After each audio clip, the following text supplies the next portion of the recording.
We are the Childhood Collective, and we have helped thousands of overwhelmed parents find joy and confidence in raising their child with ADHD. I'm Katie, a speech language pathologist. And I'm Lori. And I'm Mallory, and we're both child psychologists. We combine the science of ADHD with the compassion of moms and bring you practical tools you can start using today. So hit subscribe and let's help your family shine with ADHD.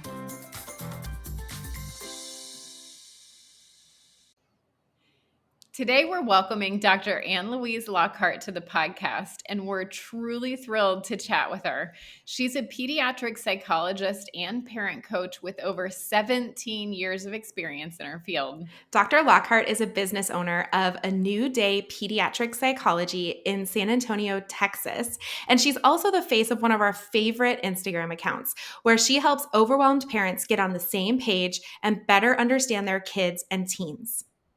In her practice, Dr. Lockhart helps parents who have kids and teens with behavioral and emotional regulation concerns, those diagnosed with ADHD and anxiety, as well as kids who are highly sensitive. And on a personal note, she's a wife of 24 years, a mom of 2 kids, ages 11 and 13. So today we're thrilled to talk with her about a topic that we actually get lots of questions about, which is navigating ADHD and sibling relationships. Thank you so much for joining us today, Ann-Louise. We are so happy to have you here. Thank you, Katie. Thank you, Lori. I'm really glad to be here too. Yes. And like I said, this is a topic that a lot of people ask us about all the time. And I actually put up a question box on Instagram and we had hundreds of questions. So, hopefully you have quite some time available today for us to really dive into all 100 questions. Every 100, right. I love it. No, but I think this will be really helpful for our listeners and something that we really haven't had an expert to talk about. So we're really excited about this. So as we were preparing for today's episode and reading through some of your content, I just love when you talk about helping parents adjust their mindset about parenting. And obviously we couldn't agree more with that sentiment. So before we dive into siblings specifically, let's just step out into more broadly. When you think about ADHD families that you're working with, what's the biggest mindset shift that you see? That's a great question. So, it really depends on so many factors. So I see that there could be cultural factors, generational factors. There can be number of kids they have, whether or not they're solo parenting or joint parenting. And if they have another co-parent, but the co-parent is absent mentally, physically. So there's lots of different shifts depending on where they're at in their life. Maybe you have a grandparent raising a kid or an older parent raising a only child. So I think when I'm looking at that, for me, it's very important when I'm doing parent coaching sessions to get like a lay of the land, to really see where they're coming in from and where their mindset is about parenting and where they got that belief set from.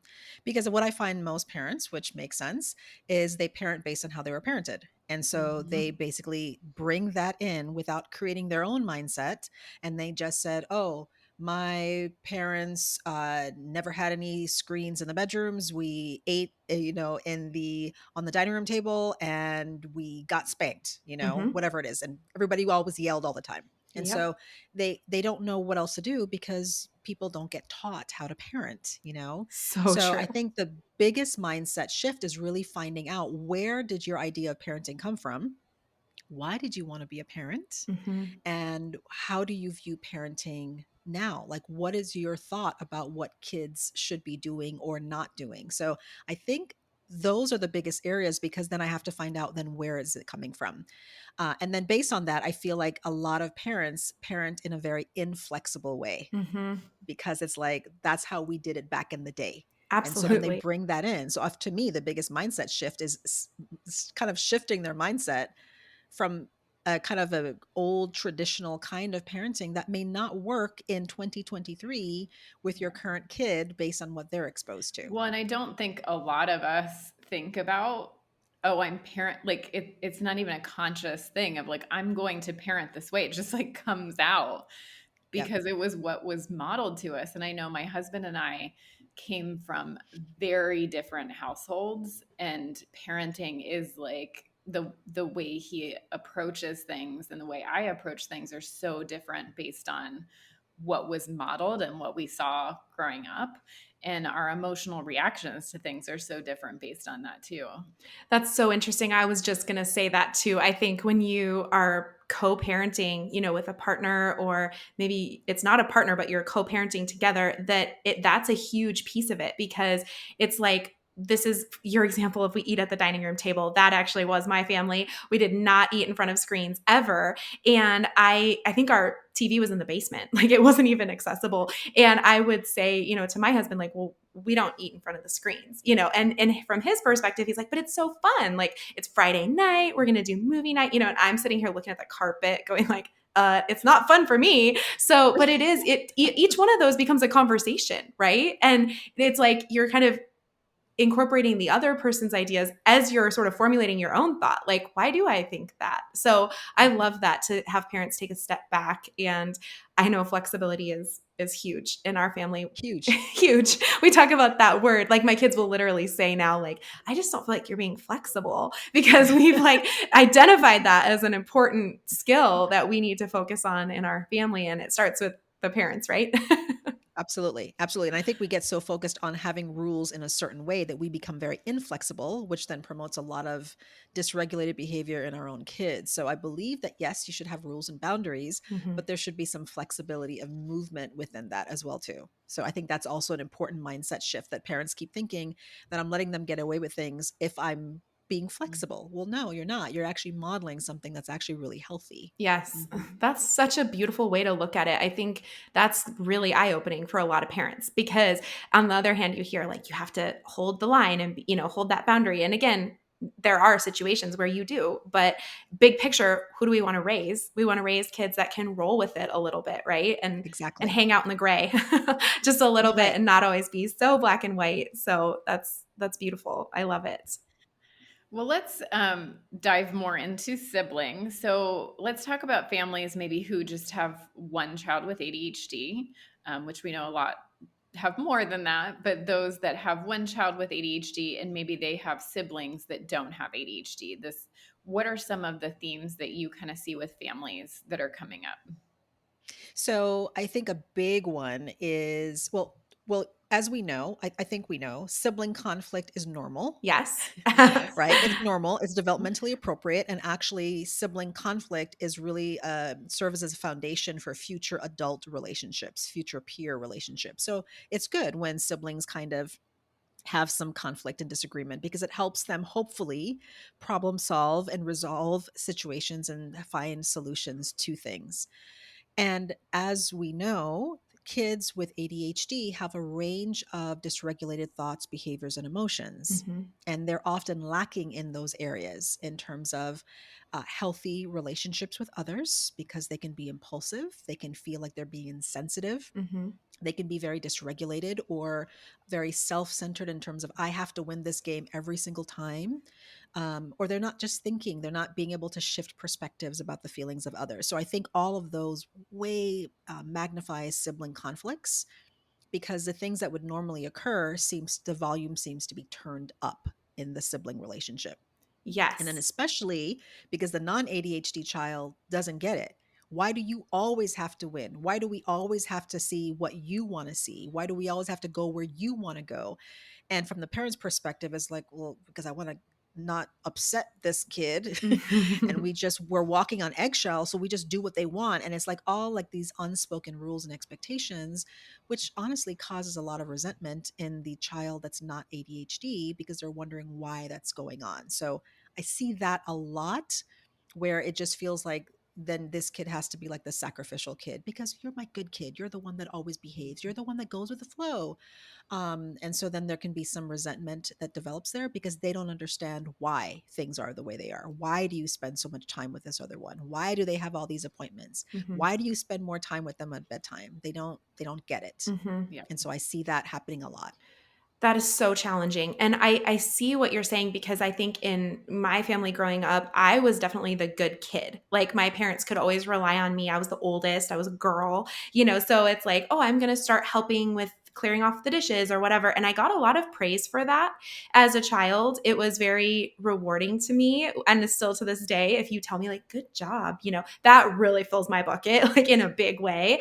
And but it's important to understand, that we, a lot of times as parents, right, we're raising a kid with ADHD and we're really focused on that kid because we're worried about them and we want to make sure to support them and help them. But then when you have other kids in the family, it's really tough to make sure that you're attending to everyone's needs there. And that a lot of kids can't say, I feel like you only value me when I'm contributing something. They don't have the wherewithal that, in your 30s, you can unpack that in therapy and start to like break that down a little bit.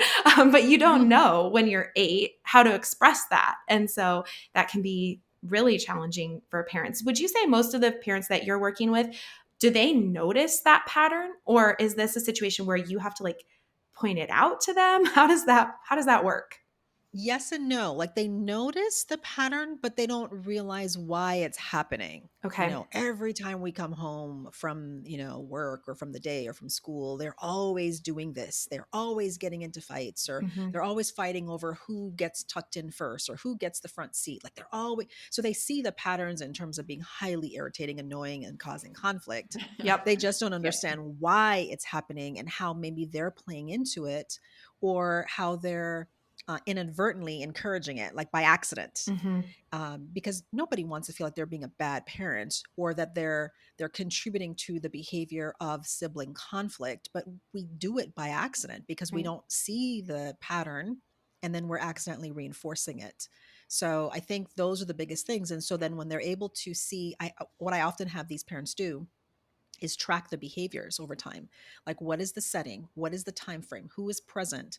What triggers it? What does it look like? What makes it better? And what is your theory as to why it's happening? So I kind of break it down in a very behavioral way. To really see like what's happening and why is this happening. So that way they can have like this aha moment. And then we can decide, okay, this is why it's happening and how can we do something different to reduce the frequency of this behavior and and actually improve how you respond to it.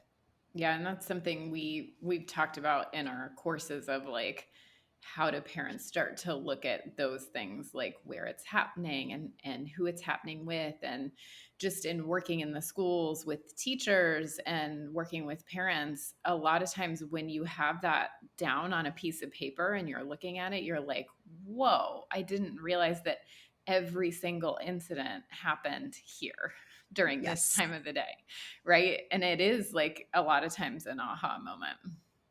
Yep, absolutely. Yeah, I can see that. So you go ahead. So I think then it's really important then, once we're aware of why it's happening, then we can say, how can we interrupt that cycle to do something different? And I think that's the biggest factor to me, is that if you're waiting until the meltdown and the big brawl is happening, it's too late, because right then you're just putting out fires. So I think it's really about identifying those trigger points and to interrupt that cycle so that you could respond in a different, more unique and unexpected way to encourage better interactions. Can you give us an example of that? Because I'm trying to think like your example of, the child that always gets to the extra time at bedtime, right? And if you're an ADHD parent, you know why. It's really hard for our kids to settle their bodies. They might need like a little time to download about their day and that kind of thing. And that, of course, could build sibling resentment, right? In a perfect situation, like each kid has someone right there with them and meeting all their needs, but that's just not reality. I know I do bedtime alone a lot. I have 2 kids and it's challenging. So what would that look like when you say like, let's break that cycle and change it up? Maybe give us a few examples. So I have one that I wrote here that I used often with my own kids, and I use with other parents as well too. So say you have 2 kids and they there's only one TV, which I know is probably not likely in most homes, but except in my house growing up, right? It was in the basement. Right. We only have one. Oh, okay. That's good. Awesome. Okay. So see, there are people out there, right? Or there may be a preferred room that they would prefer to watch TV, right? So say they're wanting to do something, or even sitting in the front seat of the car, or who takes the shower first in this like amazing shower, whatever it is, right? That this person wants to do this thing first. And so this is a lesson in taking turns. in prioritizing that and problem solving. So you might say something like, sounds like we have a problem. Sounds like you both want to watch on the same TV two completely different shows. So you want to watch this and you want to watch this. So you state what you observe without judgment, Mm. without accusation, without raising your voice, and staying as regulated and calm as possible. Uh-huh. And you're not taking sides.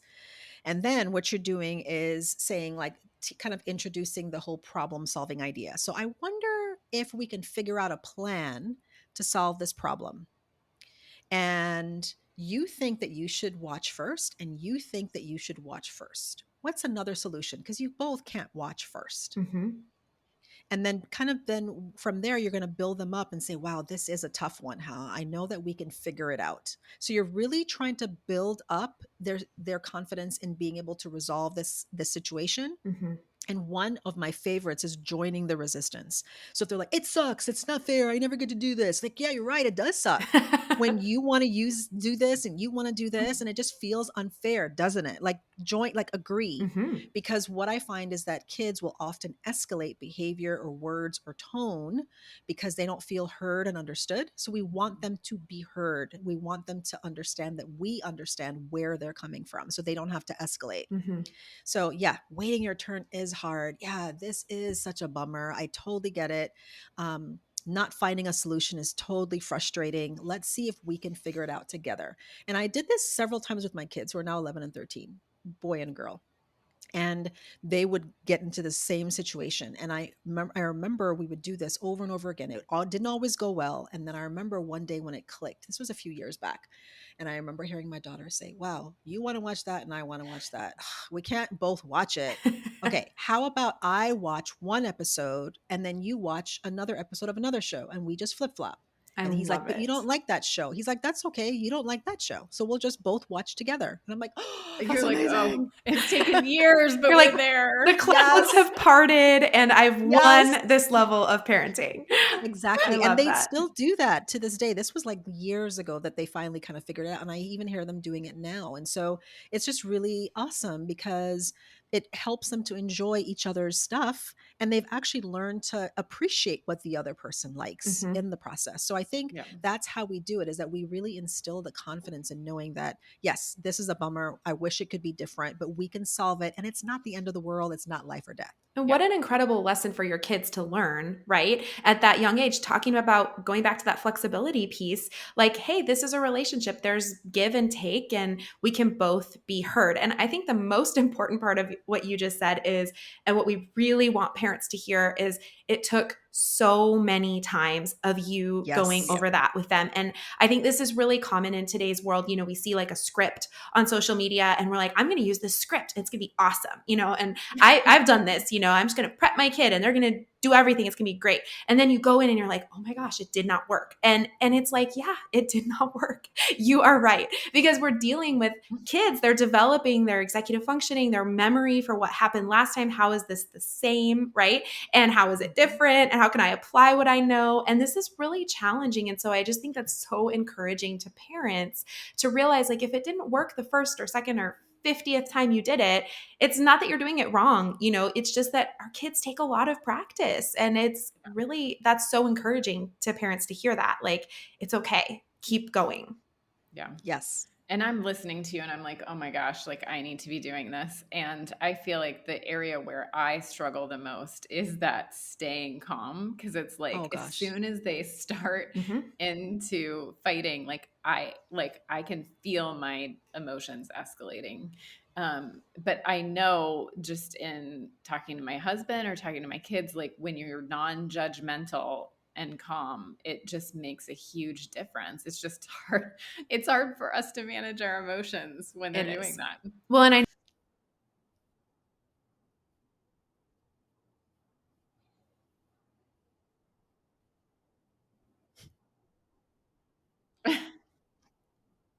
Yeah.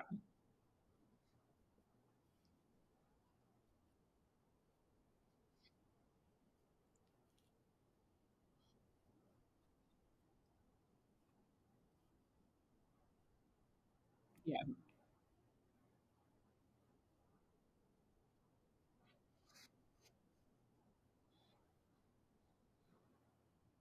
Right. And if it's hard for us, then of course it's going to be hard for a 2, 5, 10, 15, Oh 20 year yeah. old because Yep. they haven't had as many years to practice. And we've had many, but we've practiced the wrong thing. So we want to help them practice the right thing. So Yeah. is it hard? Absolutely. But that repetition is so important because as we know, working memory, short term memory is really terrible for ADHD kids. And what helps download long term memory consolidation is repetition, repetition, Yep. practice, rehearsal, repetition, practice, rehearsal. It's Yep. exhausting, Yep. but it's so important to do it, but we have to do it the right way. And it's, and you're going to do it a bunch of wrong ways. That's okay. But that's where the learning comes in, the apology comes in, the Yep. joining comes in. Yep. Well, in your experience as a psychologist and a parent coach, what challenges do you see in families who are raising more than one child with ADHD? So there's the chaos when it's turned up a level, it's turned up 3 or 4 levels. Yes. Yes. I see a lot of that. A lot of them describe it feels like a war zone. I feel like I'm walking on eggshells. Those are the metaphors I hear most often, or the analogies, and that it just feels out of control, chaotic, and that's very common. And I think another thing is that there's a lot of resentment. There's a lot of bitterness. And I just spoke with one kiddo that I've seen off and on for years, and has ADHD. Her other siblings do not, and she feels like her one sibling hates her. And I'm like, I can bet your sibling doesn't hate you. I can bet that she feels disconnected from you. And the reason why she treats you the way she treats you is because she thinks you hate her. So she's pushing away. And the more you push away, the more she pushes away. And then this creates this sibling rivalry versus conflict. And when we followed up and talked to the sister, yep, that's what it was. She's like, I feel like you hate me. No, I felt like you hate me. And it was like this thing where it's this perception, and because we know that a lot of kids with ADHD have this sensitivity to rejection, feeling like they never do anything right, and they do pick up on cues in their environment, but it's often kind of off or they're accurate, but we just don't want to admit that they annoy us. We don't want to admit that it's irritating that their behavior, makes us feel this way. And they feel it. So I feel like there's a lot of this underlying brewing tension in a lot of homes because their behavior is exhausting, and it does ruin vacations and family outings, and they know that. And then I feel like what happens with a lot of these ADHD kids is that they identify with that label. And so they're like, well, everyone thinks I'm annoying anyway, everyone thinks I'm a sore loser anyway, everyone thinks blank, so they live down to those expectations. Mhm.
Mm.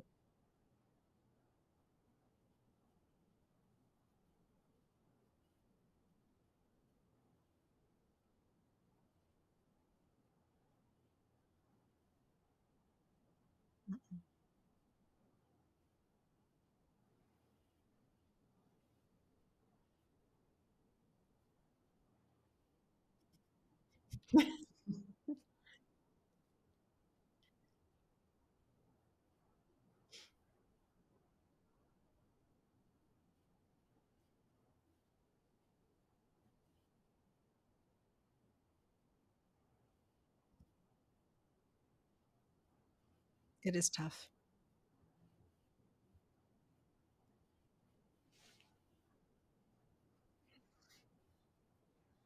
Yeah, and then you have siblings who remind you of how much you ruined it because they don't know Yep. how to censor themselves, and their day was ruined, and they're just like, "Here we go again." And so I think that then feeds a lot of that conflict, which then, like I said earlier, turns into more rivalry because that good kid, the well-behaved kid who always has to sacrifice what they want, then they feel like, you're ruining it for mom or dad, or you're making them stressed out. And so then it's like this over identification with the parents, feeling like I have to protect them from your terror.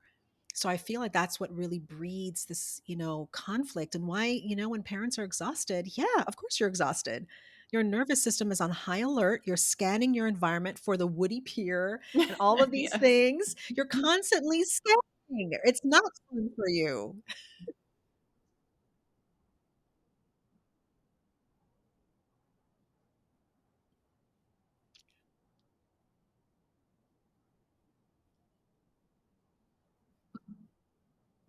Yep.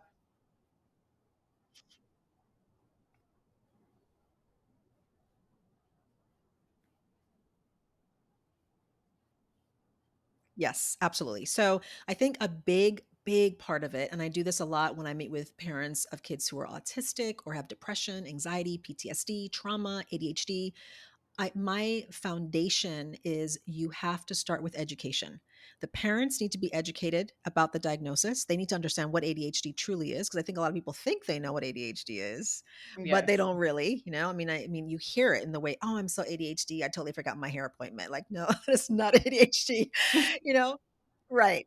So really helping parents first of all understand what ADHD truly is, what type of ADHD their kid has, because there are types and they need to understand that. And how do you know that? Was it correctly assessed? Is it truly ADHD, or is it something else? Because ADHD looks like a lot of things. So I think that's an important foundation.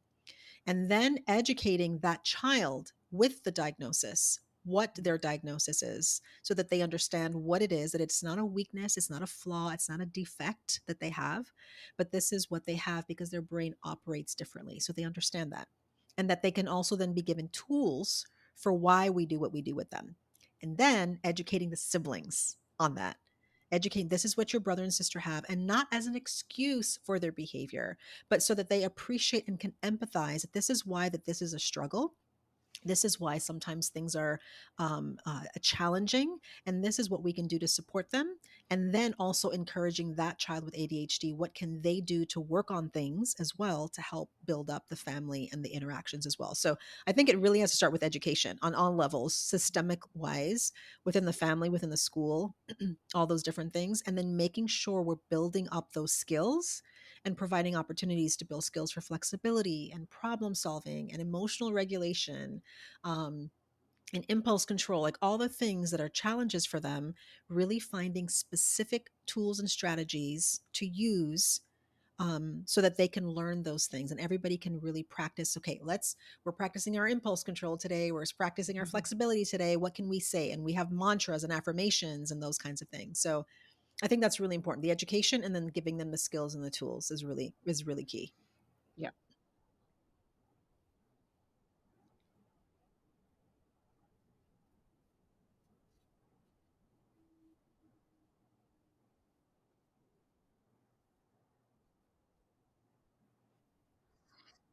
Right.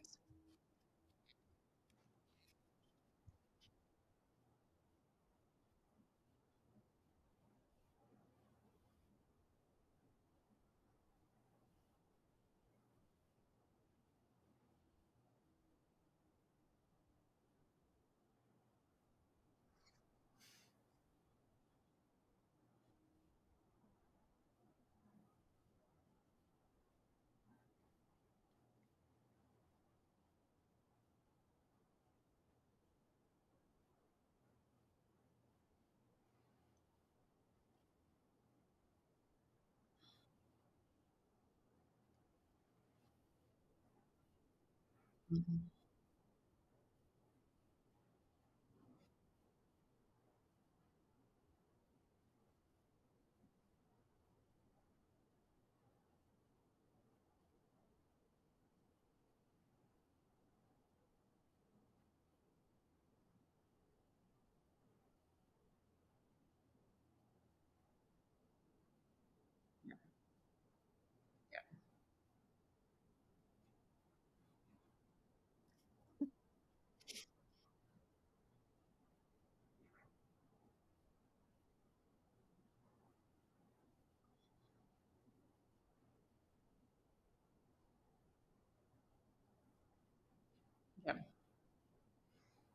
Yeah, and we talk about this all the time on the podcast of that mindset shift for parents and why an evaluation really is so important. And, um, a lot of people are hesitant to do that. And I think giving it a label helps us to understand it and helps us to understand how to best treat it.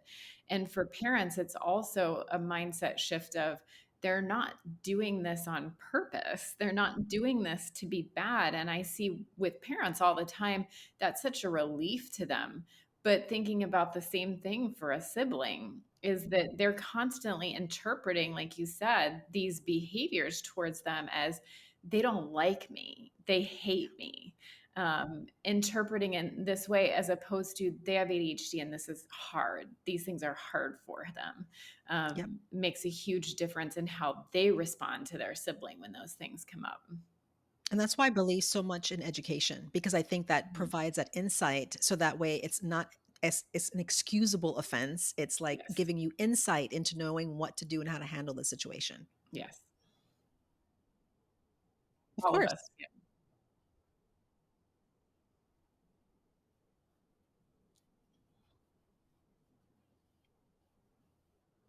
Yeah.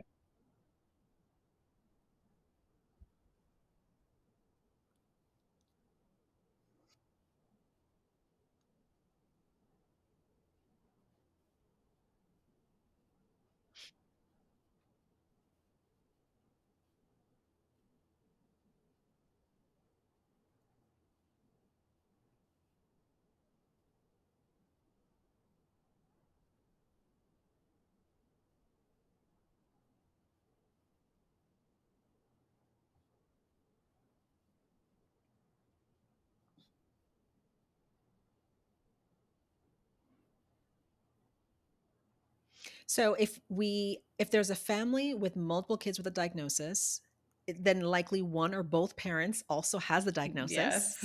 And so I find there is a significant level of exhaustion and frustration and regret about being a parent.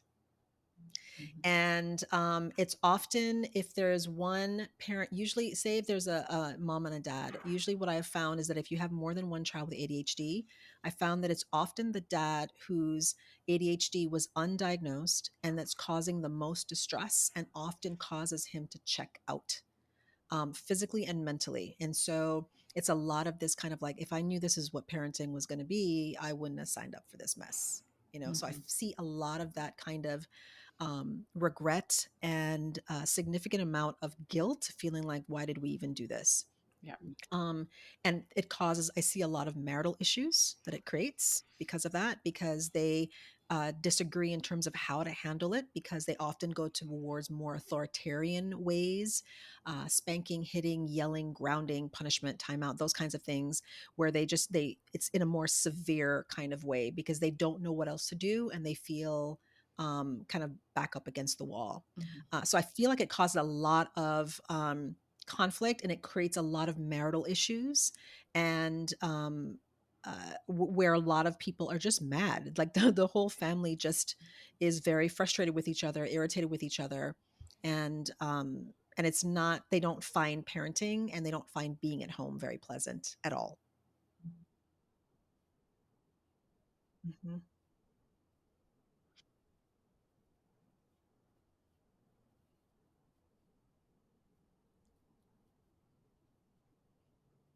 Mhm. Absolutely.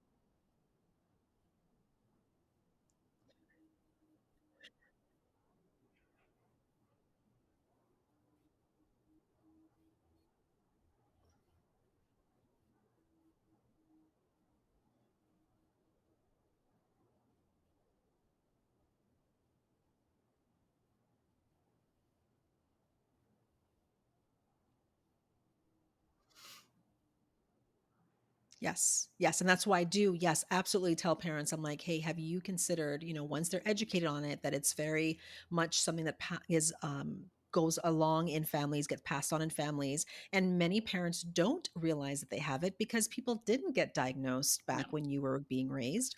And Yeah. so really encouraging them to get their own assessment and their own, just more, less about the diagnosis, the actual diagnosis, but just having more insight into themselves and getting the support they need and getting the tools they need, because what often happens, as we know, is when you have ADHD, say you have it as a child or as an adolescent, it's hard enough, but a lot of people are managing you, Yeah. managing your schedule, managing when you wake up, managing when you go to bed. Like but then you get to college and then you get your first job and then you get married and then you have kids and there's less management. Unless you have an assistant following you around 24 hours a day, you have to do, you have to do it on your own. And so then, yes, it is hard because now you're like, wait, the baby has to sleep and then eat and then sleep and poop. And then I gotta take my kid here. And then it's like, it's so much. And so I see a lot of very overwhelmed parents who are then feeding the overwhelm in their kids, because the kids are going to pick up on that energy and that, your irritation and your vibe. So yeah, I see a lot of that. That's why my mission was for the mindset shift and helping overwhelmed parents, because it's very overwhelming to them. They're like, I didn't know this is what parenting was going to be like. Yeah. I didn't sign up for this. Yeah. I mean, I grew up in a house with four brothers and one diagnosed ADHD, one suspected. And it really was, I mean, it just was chaos. And it truly was. And it was a lot of wrestling and fighting. But yeah, I mean, I think I know I see families all the time for evaluations, and it is just people didn't get diagnosed back then. And I remember talking to my brother on the phone recently who was like questioning, you know, different things with his daughter and talking about like, I just don't want her to go through what I went through. Because for so many years, he was like this bad kid that struggled in school and no one knew what was going on, right? And it was like teachers listing out every symptom of ADHD. So I do think it makes such a huge difference for me having grown up in that chaos. It would have made a huge difference to know, hey, this is what's going on. And this is why these things are happening. This is how we can work together on this as a team, as a family, to support each other. It would have made a huge difference versus feeling like he just hated me or whatever. Yeah.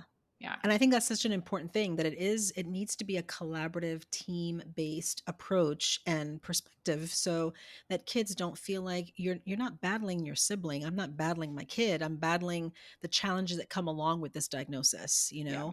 and that's the enemy. It's the challenges that come with it, because there's a lot of amazing traits for ADHDers. There's some great things in terms of creativity and their energy and the thinking outside of the box and their sense of humor. There's amazing things that they have. And I think so often then we focus on the things that suck and things that ruin the day. And it's like, no, that's when it's uneducated. That's when it's when you're not sure how to contain it and how to make it and turn it and reframe it into something positive. And so I think that's such an important key part of it when we're raising kids with and without it, and you have it in your household. Yeah.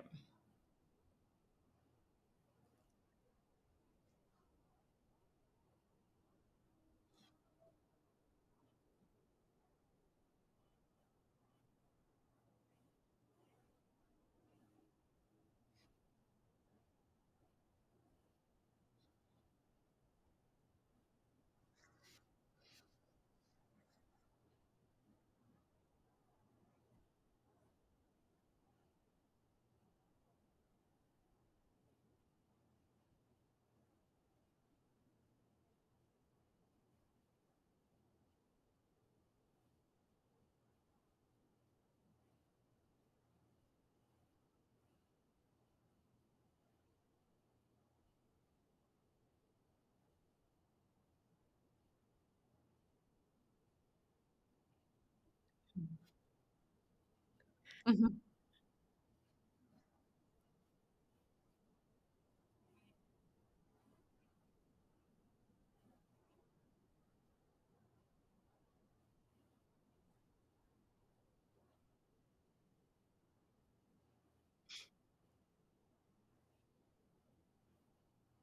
Right.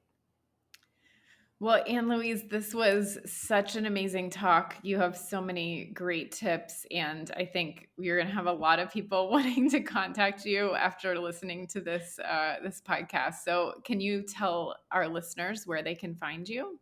Yes, absolutely. Thank you. I always appreciate this opportunity to talk about this because I think people need help and they need support. So they can find me on my website. So a newdaysa.com. So a new day SA as in San Antonio.com.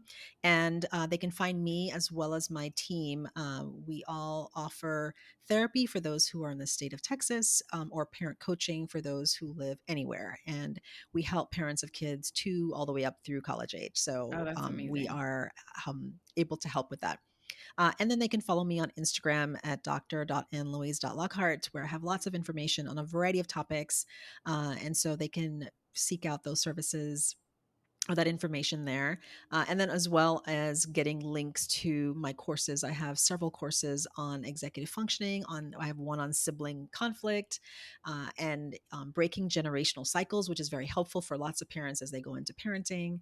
So just lots of different resources. I think that to be a good parent, we have to do our own work first, and it's a lot of hard work. So Yeah, yeah, so they can find me there and be happy to help. I don't want people to go through parenting alone because it's hard enough as it is. absolutely.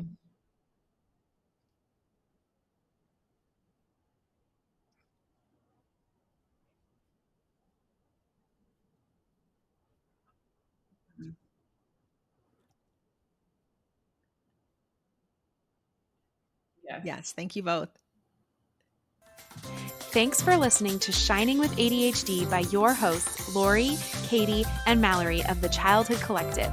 If you enjoyed this episode, please like this video and hit subscribe so you can be the first to know when a new episode airs. If you are looking for links and resources mentioned in this episode, you can always find those in the show notes. See you next time.